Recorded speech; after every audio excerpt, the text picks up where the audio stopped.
আসসালামু আলাইকুম গাইজ, আমি মোহাম্মদ মোহন আলী। আজকে দেখছি আনসার সদস্যরা অনেক বাড়াবাড়ি করে ফেলছে, অর্থাৎ তাদের দাবি দেওয়া যা ছিল সবকিছু মেনে নিছে, তারপরেও উচ্ছৃঙ্খলা কাজ করছে। যেহেতু প্রত্যেকটা বাহিনী সুশৃঙ্খল বাহিনী, আর উপদেষ্টা যিনি বাংলাদেশের প্রধান উপদেষ্টা ডক্টর ইউনূস স্যার, আমার মনে হয় যে তিনি বাংলাদেশের অভিভাবক হিসেবে আসছে এবং তিনি বাংলাদেশের মানুষকে এক করতে যাচ্ছেন।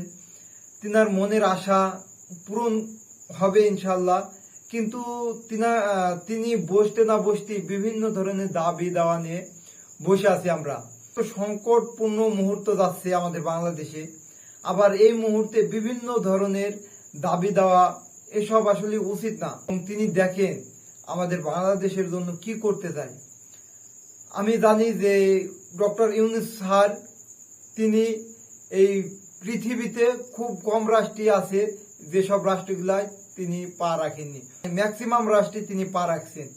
ভাবুন, তার অভিজ্ঞতা, এক্সপিরিয়েন্স এবং সার্বিক দিক দিয়ে তিনি এগিয়ে আছেন সব দিক দিয়ে। এই বাংলাদেশকে নিয়ে আমার স্বপ্ন। তিনি এখনো বলছে যে আমি জনগণ যতদিন আমাকে চাবে আমি ততদিন এখানে থাকবো, জনগণ যদি এখন চায় আমি এখন নেমে যাব।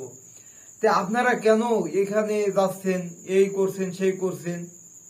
আস্তে আস্তে পর্যায়ক্রমে তাকে বসতে দেন। তাদের তো দাবি দেওয়া নিয়ে বিভিন্ন ধরনের কথাবার্তা হচ্ছে, তাদের তো দাবি দেওয়া পূরণ করার জন্য বলছে যে আমরা পূরণ করব। কিন্তু কেন এত উশৃঙ্খল আপনারা হয়ে গেলেন? আপনারা ভাবেন, আপনারা যে এই কার্যক্রমটা করছেন, উশৃঙ্খলা কার্যক্রম করছেন, এর জন্য কত আনসার সদস্যের পরিবার চলতো এই পোশাকে। আর এখন দেখেন আনসার সদস্য তো নিজের পোশাকও হারাইছে, নিজের চাকরি হারাইছে, আবার পানিশমেন্ট খাইছে। কি দরকার এসব করার কি দরকার ছিল? আমি মনে করি যে এসব অনর্থক। আপনারা যা দাবি দেওয়া আছে, আপনাদের যে প্রধান আছে অবশ্যই তার সাথে শেয়ার করবেন। শেয়ার করার পরে যদি একটা যৌক্তিক আলোচনার মাধ্যমে আপনাদেরকে তাদের সামনে পেশ করতো যে স্যার এই বিষয়, এই আমাদের দাবি দেওয়া, এই শর্তে কি আপনারা এই শর্তগুলা দিয়েছে স্যার, দেখুন স্যার এখন আপনার যা ভালো মনে হয়। আমার মনে হয় ডক্টর ইউনূস স্যার ফেলতো না, কারণ তিনি একজন অত্যন্ত চাক্ষুষ একজন ব্যক্তি। তিনি যে সিদ্ধান্ত নিবে ওই সিদ্ধান্তই বাংলাদেশ চলবে। আর উনি তো ওনার সিদ্ধান্ত নিয়ে উনি তো বলছে যে আমি আমার একার সিদ্ধান্ত নিয়ে দেশ চালাবো না, আমি সবার সিদ্ধান্ত নিয়ে আমি দেশ চালাবো। তাহলে কত সুন্দর কথা বলছে। কোন সরকার বলছে যে আমরা সবার সিদ্ধান্ত নিয়ে দেশ চালাবো? আপনারা দেখুন, আজকে আমার খুব কষ্ট লাগছে, কারণ আমি চাকরি হারাইছি, আমি জানি চাকরি ব্যথাটা কতটুকু। তো এই জন্য বললাম যে এই যে আনসার সদস্যগুলা অনেকজন, হয়তো বাংলাদেশে অনেক আনসার সদস্য চাকরি হারাইছে। কি দরকার ছিল এইসব করার? দরকার ছিল না। আজকে তাদের পরিবার চলতো, তাদের একজনের কারণে 5 জন চলতো, আর সেই 5 জনের আজকে রিজিক আপনাদের এই বিশৃঙ্খলার কারণে রিজিক হারাইছে। এই জবাব কাকে দিবেন আপনারা বলেন? ওই পরিবারগুলাকে দিতে পারবেন? আপনাদের এই উশৃঙ্খলার কারণে পারবেন না।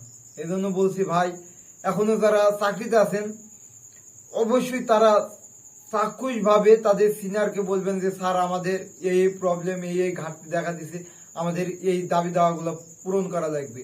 সে যে কোনো প্রধানমন্ত্রীর হোক বা এখন ডক্টর ইউনূস স্যার আছে, ইউনূস স্যারের সময় হোক, যেই আসুক না কিসের জন্য, সরাসরি স্যারকে বলবেন। তারপরে স্যার সেই দাবিগুলা অবশ্যই তার দায়িত্ব যে সৈনিকের কষ্ট, সৈনিকের দুঃখ নিয়ে স্যারের সামনে উপস্থিত হওয়া এবং তিনি স্যারের কাছে এই দাবিগুলা তার কাছে পেশ করা। সে রায় দিলে আপনারা তো আর এই উশৃঙ্খলা কাজ করতেন না। কিন্তু আপনাদের দেখা উচিত ছিল। উশৃঙ্খল করে কোনো লাভ নাই। দেখছেন এখন ক্ষতি, শুধুই ক্ষতি। উশৃঙ্খলা মানেই ক্ষতি। ঠান্ডা মাথায় কাজ করবেন, ঠান্ডা মাথায় ভাববেন, সঠিকভাবে সঠিক জায়গায় তীর নিক্ষেপ করবেন, দেখবেন যে লেগে গেছে। তাহলে আপনাদের সমস্ত দাবিগুলা বা সমস্ত কিছু আপনাদের পূরণ হয়ে যেত। কিন্তু এখন খুব কষ্ট লাগছে যে যারা চাকরি হারাইছে এদের পরিবারে কি হবে, এদের পরিবারকে কেউ কিছু দেবে? কেউ একটা টাকা হেল্প করবে না, একটা টাকা না। যারা চাকরি হারাইছে এদেরকে আপনি যখনই চাকরি ছেড়ে আইবেন আপনার খোঁজ কেউ নেবে না। এই জন্য বলছি ভাই, বিশৃঙ্খলা করে কোনো লাভ নাই। কেউ আপনাকে খেতে দেবে না, কেউ আপনাকে পড়তে দেবে না। আপনার লাইফ, আপনার ডিসিশন। আপনি যদি ভুল ডিসিশনে যান তাহলে ক্ষতি হবে, আর সঠিক ডিসিশনে গিয়ে সঠিক মাধ্যমে যদি কাজ করেন তাহলে ইনশাল্লাহ আপনি উপকৃত হবেন। তাই আমরা সবাই একসাথে কাঁধে কাঁধ মিলে কাজ করি এবং দেশকে কিভাবে উন্নতি করতে হবে এবং দেশকে কিভাবে এগিয়ে নিয়ে যাওয়া যাবে সেই চিন্তা ভাবনা করি। তাহলে আমরা ইনশাল্লাহ একদিন সফল হব।